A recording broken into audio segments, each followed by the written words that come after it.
Hey, so in my 3-ball Cascade video, I spent quite a bit of time, and that one was fairly long, so I really tried to break down kind of the dynamics, the whole throw when a ball is peaking, some attitudes and strategies for how to practice, especially for your first 3 to 6 months where the tricks you're learning are kind of basic, and you're working as much on like coordination and just having to drill a trick until it's solid so that you can then incorporate that technique into other stuff.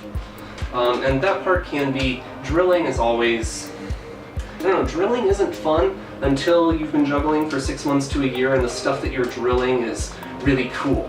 And then it doesn't feel like, it feels more challenging. And yeah, you're still drilling, but you feel cool drilling. At the beginning, it can be a little discouraging, I guess. So that's why I made a point of saying, you can do this while you're on the couch watching TV, listen to an audio book or some music or something while you do it, while you're walking around. Kind of takes the edge off of the mechanical nature of it. But from here on out, most of the videos for the next 5 or 10 of them will be pretty straightforward and simple because the techniques themselves are not too complicated. You just need to do some variations of techniques you already know and drill them, but the strategies and mind frames, I've already taught them to you. So I'm going to show you some variations on the Cascade, Juggler's Tennis, and the Reverse Cascade. The Reverse Cascade, surprise surprise, is the same as a Cascade, except the motion of your hands is reversed. It creates this pattern. And if you notice the motion of your hands during a Cascade, they mimic the motion that you make when you're doing out loops. The hand throws from the inside and then moves to the outside to catch. So notice that with my right hand right now, my left hand, and then watch during the Cascade, throws from the inside, catches on the outside. So for Reverse Cascade, that's just going to reverse, and you're going to throw from the outside and move to the inside to catch. I didn't watch any tutorial videos or anything for a Reverse Cascade. I went over to my friend's house and he was like, oh, those are some cool tricks. Can you do a Reverse Cascade? What is that? I didn't even know what the Cascade was called. It was just juggling to me. And he showed it to me and I was like, oh. And I tried it 2 or 3 times and I was like, oh, yeah, I guess I can. So it really shouldn't be too hard if you can already do a normal Cascade. A good intermediate step for learning the Reverse Cascade is to do Juggler's Tennis. And all that is it looks like this.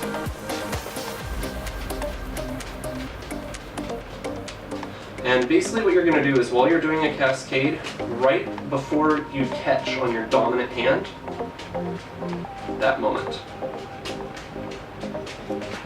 Right at that moment, get ready to send the ball over. So instead of throwing the ball through and under the left ball, you're going to throw it over. Here's under, and here's over. You can just do this continuously arching, or you can do it once and go back to the Cascade.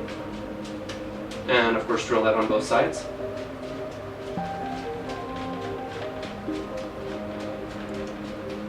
And then for Juggler's Tennis, you just alternate. And that arcing ball, that's all it does. You have the 2 balls that cross, and this ball goes up and over.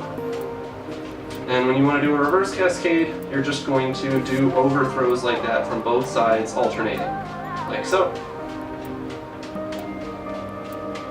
Like I said, shorter videos because I don't think there's as much to teach here. If you understand the dynamic of throwing when a ball peaks, and you understand the Cascade pretty well and you've got it cleaned up, this shouldn't be too terribly difficult. Something you can do with the Reverse Cascade that I figured out when I first wanted to make like a demo video and show people what I was doing.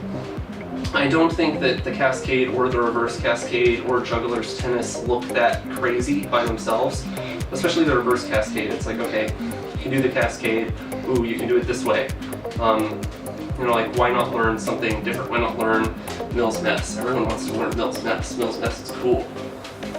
But something that you can do with the Reverse Cascade is it doesn't look too cool when it's way out like this.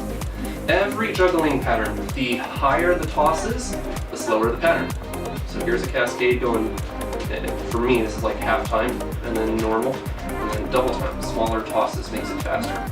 I think the Reverse Cascade actually does look pretty cool when you shrink it. When you shrink it and get it to double time, but as you just noticed, they have a tendency to collide, so you gotta be pretty precise and have it nice and clean. So what I like to do, or something you can do anyways, you can start off doing a reverse cascade at normal speed and normal height. Because I'm really tall, this works for me. But you can bend your knees and come down to the floor, and as you do it, shrink your pattern and accelerate it. So it's like you're compressing, the pattern is compressing, it's accelerating, it's exciting, and then switch to a normal cascade as you come up and open the pattern and send the balls really high up. So it's like, I don't know, you're blooming or exploding here. So I'll do it one more time.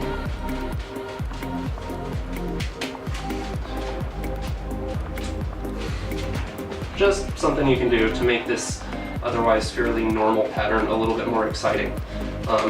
Focus on varying your tempo, I guess. Alright, just 2 variations. Not super impressive in and of themselves, but again, the coordination for doing these little arch throws is going to be important for subsequent tricks. There you go.